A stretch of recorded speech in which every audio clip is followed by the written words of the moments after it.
James Carter was done with city life. At 35, the Chicago grind, endless traffic, overpriced rent, the constant barking of his neighbor's dog, had worn him thin. He wanted out. So when he found a listing online for a two-story house in rural Illinois for just $20,000, he thought he'd hit the jackpot. The photos were blurry, showing a weathered wooden exterior, big windows, and a wild, overgrown yard, but the price was unreal. "This is my ticket," he told himself, calling the agent that night. The agent, Mike, was a wiry guy with shifty eyes. He met James at the property, a lonely house at the end of a dirt road near Willow Creek, surrounded by thick woods. The tour was quick: creaky floors, a stone fireplace, a kitchen with a rusty sink. "It's a steal," Mike muttered, fidgeting with his keys. "Just don't bother with the basement unless you have to." James barely heard him, already picturing himself on the porch with a beer. He signed the papers, handed over the cash, and moved in by the weekend. The first few days were perfect. James hauled in his stuff, a couch, a TV, some books, and felt like he'd finally made it. He called his buddy Ryan to gloat. "20 grand, man. I'm king of the hill out here." Ryan laughed. "You'll be talking to the trees soon, dude." That night, after the call, James sat outside, sipping whiskey, listening to crickets. It was bliss. Until the noises started. At 2 a.m., he woke to a faint sound. Thump thump. Thump thump. Like someone tapping a pipe. He figured it was the old house settling and went back to sleep. But the next night, it was louder, more rhythmic. And it was coming from below. The basement. By morning, he couldn't ignore it. He found the key, an old, heavy thing wrapped in yellowed newspaper in a drawer, and opened the basement door. The stairs creaked as he descended, flashlight in hand. The air was damp, metallic. The basement was small, with stone walls. A metal table stood in the center, holding a human skull, yellowed, cracked, eerie. Nearby were rusted tools, a scalpel, pliers, a drill. James's stomach dropped. "What the hell?" he whispered. Under the table was a leather notebook. The cover read, "Journal of Dr. Elias Hawthorne, 1895. He opened it. The first entry, Experiment Number 17, Beyond the Veil. Pages detailed a doctor's insane quest to resurrect the soul with machines and an elixir of eternity. The last entry chilled him. "They're awake. Don't open the door." That night, the thumping grew frantic. Thump thump thump. Like footsteps climbing the stairs. The power cut out, and the basement door creaked open. Heavy steps echoed downstairs. James grabbed his keys and ran, driving off into the night. By dawn, neighbors found him on the road, clutching the journal. "Something's in there," he told Deputy Sarah Miller, who checked the house. The basement was empty, no skull, no tools. But James knew better. He couldn't stay away. 2 days later, he returned with Sarah, a tough deputy with a buzz cut and a no BS attitude. "You're not crazy," she said, "but you're not making sense either." They searched the house. Nothing. Until Sarah found a loose floorboard in the kitchen. Under it was a tin box with photos, grainy shots of a man in a lab coat, Dr. Hawthorne, standing over bodies strapped to tables. One photo showed the basement, the same table, a figure in the background with glowing eyes. That night, the thumping returned. Louder. Closer. James and Sarah camped in the living room, armed with flashlights and a crowbar. At midnight, the basement door slammed open. Footsteps, slow, deliberate, climbed the stairs. A shadow stretched across the wall, tall and warped.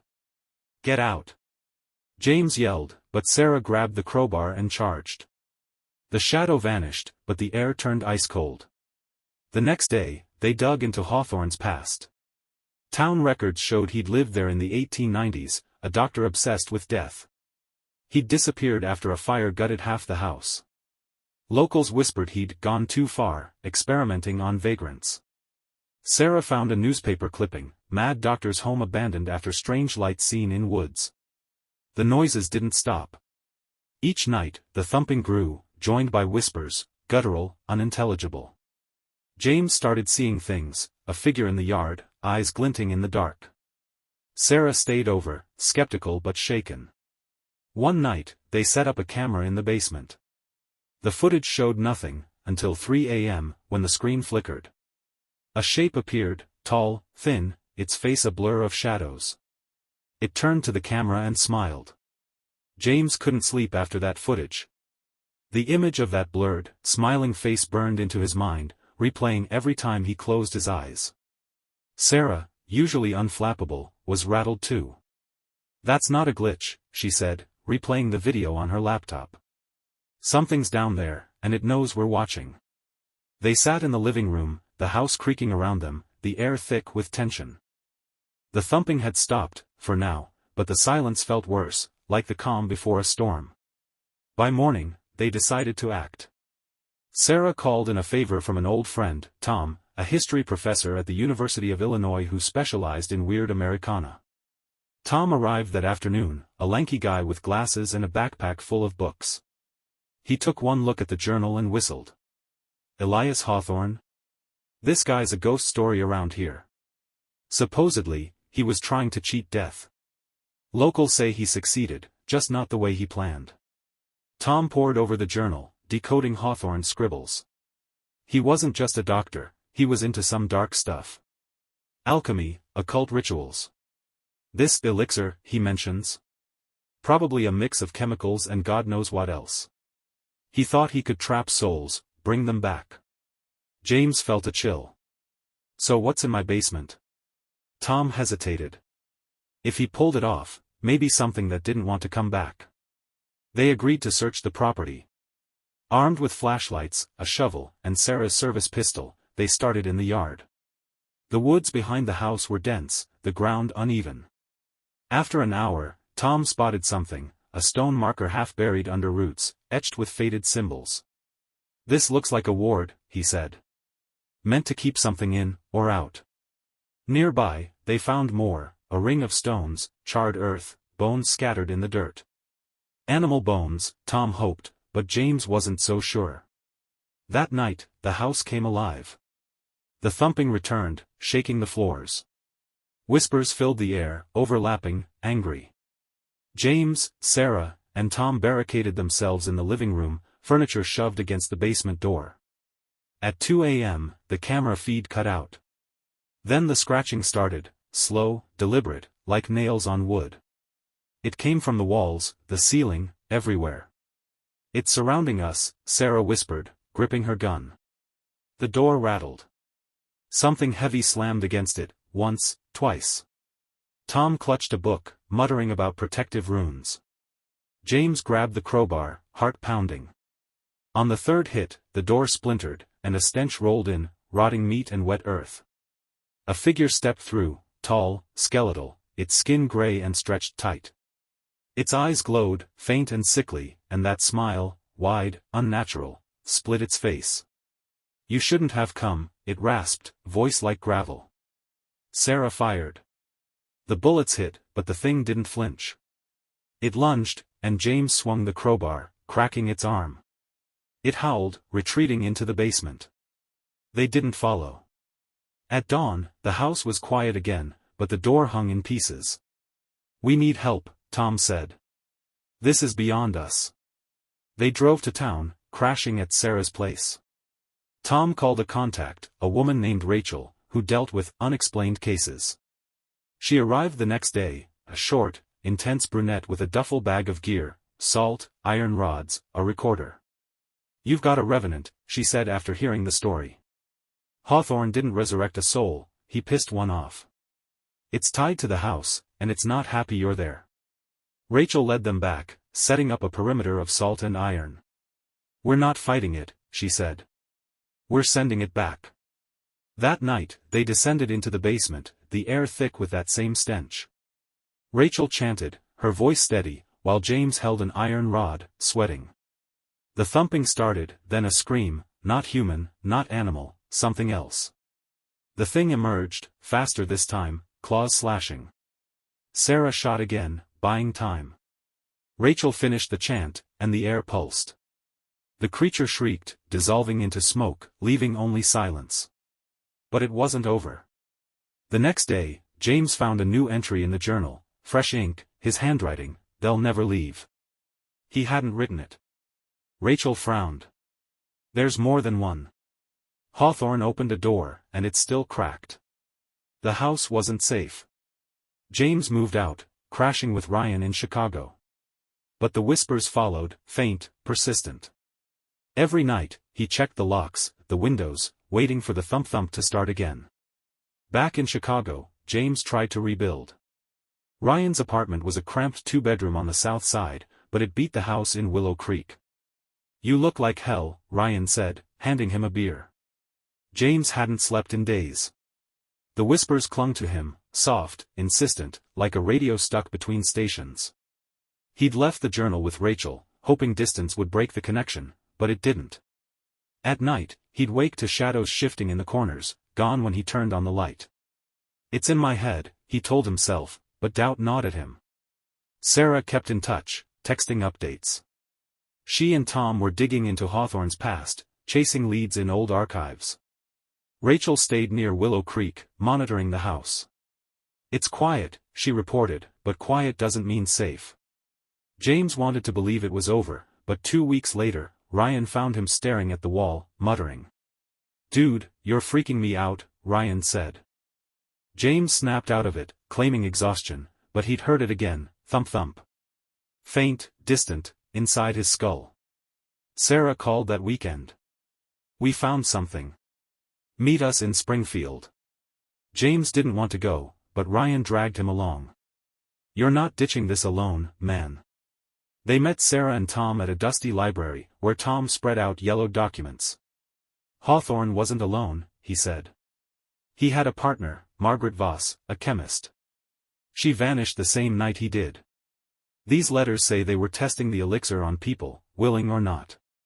One page showed a map, the house marked with a red X. "There's a cellar under the basement," Sarah added. "We missed it." They returned to Willow Creek, Rachel in tow. The house loomed darker now, windows like eyes. Inside, they pried up the basement floor, revealing a trapdoor. It opened to a deeper chamber, damp, cavernous, walls carved with symbols.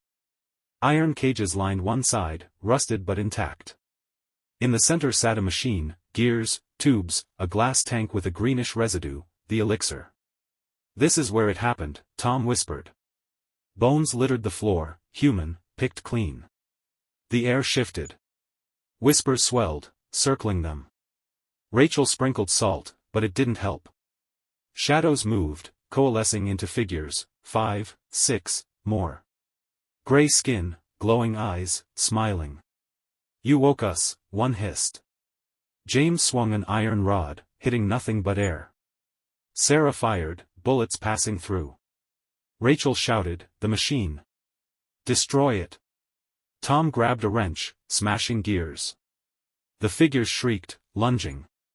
One clawed Ryan's arm, drawing blood. James tackled another, its touch burning cold. Tom hit the tank. Glass shattered, green liquid pooling. The figures wailed, dissolving, but not before one grabbed James, whispering, "We're not done." Then silence. The machine was dead, the air still. They stumbled out, panting. Ryan's arm bled, but he'd live. "That's it, right?" he asked. Rachel shook her head. "We closed the door. Doesn't mean they're gone." Back in Chicago, James thought it was over. The whispers faded, the shadows stopped. He got a job, started sleeping again. But a month later, Ryan found a package on their doorstep, no address, just a leather notebook. Inside, in James's handwriting, "They're waiting." He burned it, but that night, the thumping returned. Not from the house. From inside him. Sarah called the next day. The bones tested human. Dozens of them. And the elixir? It's still active, trace amounts in the soil. Rachel theorized it had spread, seeping into the land, maybe into James. "You're marked," she said. "They're tethered to you now." He didn't want to believe it, but the thumping grew louder, syncing with his heartbeat. At night, he saw them in mirrors, smiling, waiting. He went back one last time. The house was empty, but the woods hummed with energy. Rachel set up a ritual: salt, iron, blood. We sever the link, she said, cutting James's palm, mixing his blood with the soil. The ground shook, voices screamed. Figures rose, clawing at him, but Rachel finished the chant. They vanished, the thumping stopped. For good, he hoped. James sold the house for scrap. He moved west, chasing normalcy. But sometimes, in quiet moments, he feels it, a faint thump-thump, deep inside, a reminder that some doors never fully close. James tried to settle into his new life out west. He'd landed in Boise, Idaho, a quiet city with mountains on the horizon, far from the woods of Willow Creek. He rented a small apartment downtown, got a job at a hardware store, and kept his head down. The thumping had stopped after Rachel's ritual, and for the first time in months, he felt almost normal. No whispers, no shadows, no nightmares about glowing eyes and twisted smiles. He even started dating, a barista named Emily, with a warm laugh and no clue about his past. "You're my fresh start," he told her one night over coffee. She smiled, oblivious to the weight of those words. But normalcy didn't last. 3 months in, Emily found him staring out the window at 3 a.m., pale and sweating. "Bad dream?" she asked. He nodded, not mentioning the faint thump-thump he'd heard in his chest, like a second heartbeat. It was back, subtle, irregular, but there. He chalked it up to stress, maybe PTSD from Willow Creek. "I'm fine," he lied, kissing her forehead. But the next night, it was louder. And the night after that, he woke to a whisper, "You can't run." He called Sarah. She'd stayed in Illinois, still digging into the Hawthorne case with Tom. "It's not over," he told her, voice shaking. "I feel it." Sarah sighed. "Rachel warned us. That elixir, it's not just in the soil. It's in you." She'd sent samples to a lab friend, who'd found traces of unknown compounds, organic, reactive, almost alive. "It's like it bonded with you," she said. "A tether." James gripped the phone. "So they're still here?" Sarah paused. "Maybe. Or maybe you're the door now."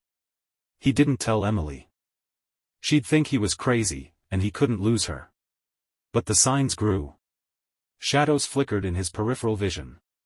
Customers at the store stared too long, their eyes glinting unnaturally for a split second. One night, he cut his hand fixing a shelf, and the blood shimmered green before turning red. He wrapped it fast, heart racing.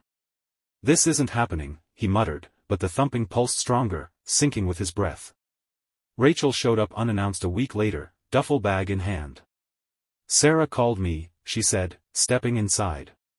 "Emily was at work, thank God." Rachel looked him over, frowning. "You're pale. And you've got that look, like something's watching you." She pulled out a vial of salt and a handheld scanner, waving it over him. It beeped wildly. "You're radiating energy," she said. "The elixir's active. It's waking them up again." James sank onto the couch. "I thought we closed it." Rachel shook her head. "We locked the house. But you're a walking key now." She set up a plan. They'd track the source, whatever Hawthorne and Voss had unleashed, and sever it for good. Tom emailed new intel: Margaret Voss had a lab in Indiana, abandoned after 1895. "If there's a route to this, it's there," Rachel said. James didn't want to go, but the thumping was constant now, a drumbeat in his bones. Emily noticed too. "You're not sleeping," she said, worried. He brushed it off. "Work stress." The lie tasted bitter. They drove to Indiana, James, Rachel, Sarah, and Tom, who'd flown in from Springfield. The lab was a crumbling brick building in a forgotten industrial park, windows shattered, walls tagged with graffiti. Inside, dust coated everything: shelves of cracked vials, a rusted centrifuge, notebooks with Voss's tight script. One entry read, "Elias wants eternity. I want control. The subjects resist, but the elixir binds them. They'll obey us, or they'll suffer." Another page had a formula, circled in red. "This is it," Tom said. "The stuff that's in you." The thumping hit like a freight train. James doubled over, gasping. Shadows swirled, figures forming, dozens now, their smiles wide and hungry. "You brought us," one hissed, clawing at him. Sarah fired, Rachel chanted, Tom smashed vials. The figures shrieked, but more came, spilling from the walls. "The formula!" Rachel yelled. "Burn it!" James grabbed the notebook, lit a match, and dropped it. Flames roared, consuming the pages. The figures howled, dissolving, but one latched onto him, its voice in his skull, "We're part of you." The lab burned. They barely escaped, coughing through smoke. Outside, the thumping faded, but James felt hollow. "Did it work?" he asked. Rachel checked her scanner. "Energy's down. But it's still in you, dormant, maybe." He nodded, numb. Back in Boise, Emily hugged him tight. "You're back," she said. He smiled weakly. "Yeah." But that night, alone, he felt it, a faint thump, deep inside, waiting. James couldn't shake the feeling that he was living on borrowed time. Boise felt like a temporary shield, a thin layer of normalcy over a wound that wouldn't heal. Emily noticed his distance, the way he flinched at sudden noises or stared into space. "Talk to me," she pleaded one evening, her brown eyes searching his. He wanted to, God, he wanted to, but how do you explain that you're a walking prison for something ancient and angry? "I'm just tired," he said, forcing a smile. She didn't push, but the gap between them grew. The thumping stayed quiet for weeks, a faint echo he could almost ignore. He threw himself into work, stacking lumber and ringing up customers, hoping routine would drown it out. Rachel checked in by phone. "No spikes on my end," she said. "But don't get comfortable." Sarah and Tom kept researching, chasing loose ends about Hawthorne and Voss. They found a lead, a granddaughter, Clara Voss, living in Oregon. "She might know something," Sarah texted. James didn't reply. He wasn't ready to dive back in. But the choice wasn't his. One night, Emily woke him, shaking his shoulder. "You were screaming," she said, pale. He didn't remember the dream, just a flash of glowing eyes and that smile. The thumping surged, loud enough that he pressed a hand to his chest, half expecting it to burst. "I'm fine," he lied, but she saw the fear. The next day, she found a green stain on his pillow, sweat, shimmering like the elixir. "What's happening to you?" she demanded. He broke.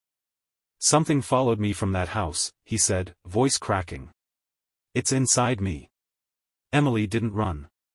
She listened, wide-eyed, as he spilled it all, Willow Creek, the basement, the figures. "We'll fix this," she said, gripping his hand. He loved her for it, but doubt lingered. That night, the thumping turned to whispers, "She'll see us soon." James bolted upright, checking the room. Nothing. But Emily stirred, murmuring in her sleep, "They're smiling." He called Rachel at dawn. "It's spreading," he said. She arrived in Boise 2 days later, gear in tow. Emily insisted on staying.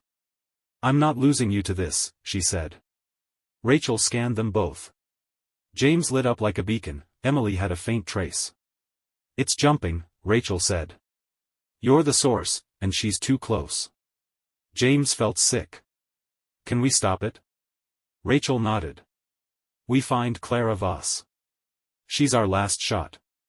They flew to Portland, James, Emily, Rachel, Sarah, and Tom joining from Illinois. Clara lived in a trailer park outside the city, a wiry woman in her 70s with sharp eyes and a smoker's rasp. "Knew someone come sniffing," she said, letting them in. Her trailer was cluttered with books, jars of herbs, old photos. One showed Margaret Voss, stern and cold. "Grandma was a genius," Clara said. "And a monster. She and Hawthorne wanted power over death. The elixir worked, too well. It didn't just bind souls. It corrupted them." Clara had a box of Margaret's notes, hidden for decades. "She figured out how to reverse it," she said, pulling out a yellowed page. It detailed a ritual, blood, iron, fire, and a vessel sacrifice. "One of you has to burn with it," Clara warned. "That's the price." James felt the thumping spike. "I'll do it," he said. Emily grabbed his arm. No way. But he saw no other out. They set up in the woods near Clara's trailer, salt lines, iron stakes, a fire pit. Rachel and Clara chanted. Emily held James's hand, tears in her eyes. He cut his palm, letting green-tinged blood drip into the flames. The thumping roared, figures rising, dozens, hundreds, their smiles splitting the night. "You can't," they hissed, clawing at him. The fire flared, swallowing his blood. Pain seared his chest, the thumping fighting to stay.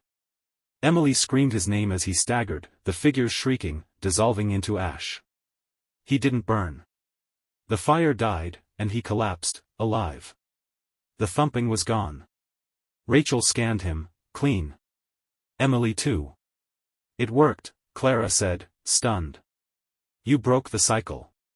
James held Emily, sobbing. They'd won. But that night, in their hotel, he woke to a faint whisper, "We'll wait." He checked the mirror, nothing. Yet. Back in Boise, life resumed. Emily stayed, their bond stronger. The shadows didn't return, the thumping silenced. But James kept a lighter by his bed, just in case. Some nights, he'd stare at it, wondering if he'd ever be truly free, or if they were still there, patient, smiling in the dark.